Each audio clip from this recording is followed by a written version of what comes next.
Okay, so this is our first video of how to use NZgrapher. So I've gone to jakeformaths.com/grapher, or you could have used the link on the wiki. The first thing I want to do is I need to get my data into NZgrapher. So over here under folder, if you click on that box and type in Carmel,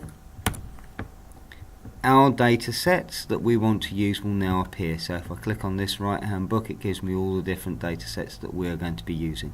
Okay, now I don't know if this is how we're going to get the data to you in the assessment, but the likelihood is we'll probably try and get an assessment folder so that you can get access to the data in the assessment in the same way. So imagine I wanted to look at heart rates. Okay, now my data is looking at beats per minute of resting and beats per minute after Xing of heart rates. Okay, so I want to start by drawing my graphs for these. So the first thing is my X variable has to be numerical. So my beats per minute has to go in X, and whether they're resting or not is going to go into my Y. Then I need to tell it what type of graph I want to do. So the graph I want to do is a dot plot. Okay? And there's my two dot plots.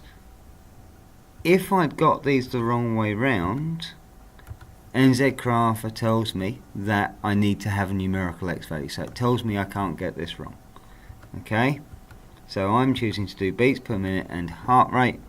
So I've got my resting at the bottom here and my final at the top here. Now if there was slightly more data in this data set, we'd want you then to screenshot this graph once you put yourself a title. So I've got a place to be able to put a title.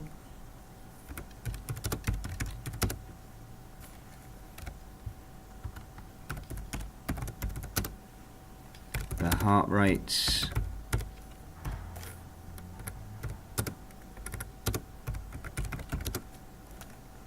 of resting and heart rates showing the comparison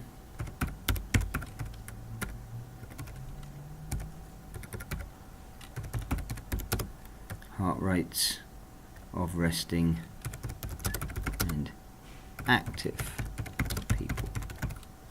And I need to make sure I get my axis titles correct. Okay, so there is my graph. So I'm going to update my graph, and there you go. So I've got my dot plot, and the first thing you're going to do is you're going to save the image as, or copy the image and then paste that into a Word document or a OpenOffice document or a Pages document or somewhere, or you could email the image. All of those are fine. Okay, so that's the first thing we need to do. The next thing we need to do is we need to put the box plot onto those. Again, so you just click the box on the side, it will put the box plots on for you, and then we're going to want to copy that image. Okay, right click on the graph and copy image.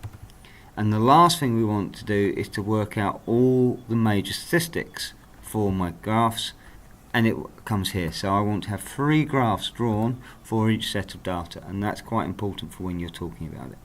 Okay, so that's our first video done on how to use NZgrapher. We haven't talked about what any of these things mean. We'll talk about that a bit more.